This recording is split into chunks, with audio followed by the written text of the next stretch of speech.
Imagine que você esteja em suas atividades diárias, indo para o trabalho ou voltando da escola, e de repente o dia virasse noite. Enquanto antigamente isso era visto como sinal de mau presságio pela população, hoje é um dos fenômenos astronômicos que todo mundo tem interesse em observar, o eclipse solar.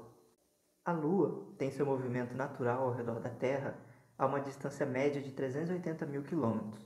Isso é 400 vezes menor que a distância Terra-Sol.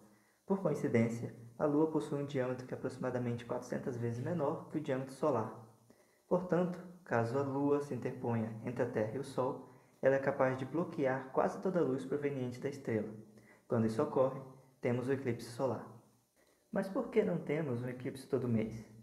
O plano da órbita da Lua ao redor da Terra tem uma inclinação de 5 graus em relação ao plano orbital da Terra em torno do Sol.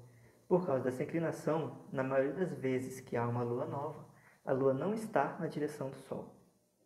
A condição para ver um eclipse é que a direção Terra-Sol coincida com o plano orbital da Lua, e isso ocorre apenas 2 vezes no ano. Entretanto, caso a Lua se atrase ou se adiante a este encontro, a Lua cobrirá apenas parte da estrela. Se o plano da órbita da Lua estivesse no mesmo plano da órbita terrestre, teríamos eclipses toda lua nova. Além disso, a órbita da Lua é uma elipse, e a distância à Terra varia cerca de 50 mil quilômetros.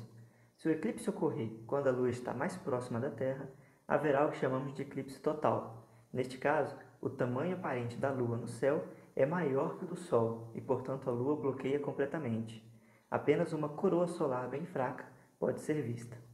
Se o eclipse ocorrer com a Lua mais distante, ela não será capaz de bloquear o Sol completamente.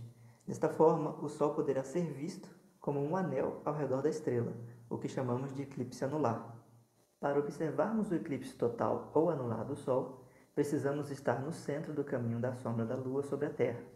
Percebam que, dada a diferença entre o tamanho dos dois objetos celestes, quando a sombra da Lua atinge a Terra, ela é bem menor que o tamanho da própria Lua, e apenas uma pequena região da Terra verá o evento em sua plenitude.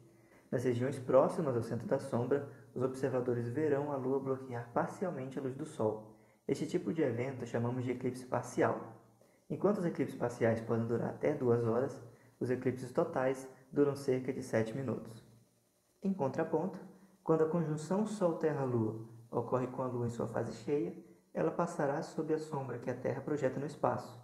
E como a sombra da Terra é bem maior, o eclipse lunar ocorre com maior frequência, dura mais tempo, cerca de 2 horas, além de ser um evento mais abrangente, podendo ser visto por uma quantidade maior de pessoas. A existência de um eclipse solar não anula a existência de um eclipse lunar e vice-versa. Ambos podem ocorrer com uma diferença de 2 semanas. Ao longo da história, diversos eclipses foram observados. Por ser um evento que os antigos não conseguiam prever, eles eram associados a sinais divinos, sugerindo mudanças dos tempos, em sua maioria maus presságios. 2 astrônomos chineses foram decapitados cerca de 4.000 anos atrás por não preverem um eclipse. Os registros desses eventos são de grande importância, pois eles permitem que eventos históricos sejam datados precisamente e os calendários antigos sejam deduzidos. Por exemplo, um eclipse de 15 de junho do ano 763 a.C., nos textos assírios, é importante para determinar a cronologia de eventos do Oriente Médio. Um eclipse importante para nós brasileiros foi o eclipse total de 29 de maio de 1919. Observações feitas em Sobral, no Ceará, ajudaram a confirmar a teoria da relatividade geral de Albert Einstein.